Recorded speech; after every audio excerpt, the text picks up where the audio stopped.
एक अमीर आदमी था। उसने समुंदर में अकेले घूमने के लिए एक नाव बनवाई।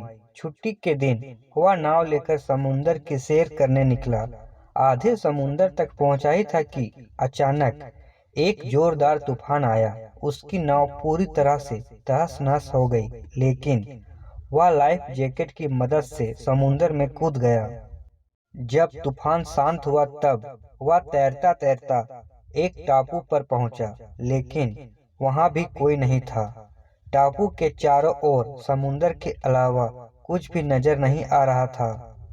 उस आदमी ने सोचा कि जब मैंने पूरी जिंदगी में किसी का कभी बुरा नहीं किया तो मेरे साथ ऐसा क्यों हुआ।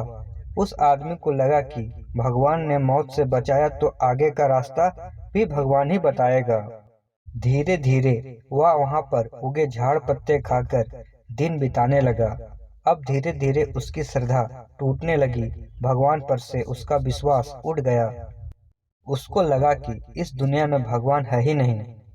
फिर उसने सोचा कि अब पूरी जिंदगी यहीं इस टापू पर ही बितानी है तो क्यों ना एक झोपड़ी बना लूं। फिर उसने झाड़ की डालियों और पत्तों से एक छोटी सी झोपड़ी बनाई। उसने मन ही मन कहा कि आज से झोपड़ी में सोने को मिलेगा, आज से बाहर नहीं सोना पड़ेगा।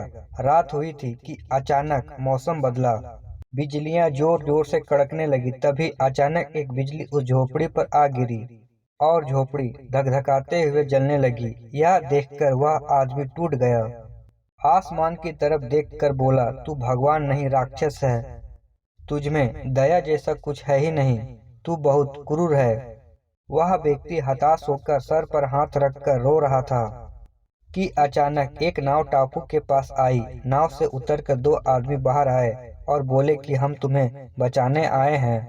दूर से इस वीरान टापू में जलता हुआ झोपड़ी देखा तो लगा कि कोई उस टापू में मुसीबत में है। अगर तुम अपनी झोपड़ी नहीं जलाते तो हमें पता नहीं चलता कि टापू में कोई है। उस आदमी की आंखों से आंसू गिरने लगे। उसने ईश्वर से माफी मांगी और बोला कि मुझे क्या पता कि आपने मुझे बचाने के लिए मेरी झोपड़ी जलाई थी। इस तरह के मोटिवेशनल कहानी के लिए हमारे चैनल को सब्सक्राइब करें, लाइक करें, शेयर करें और कमेंट जरूर करें।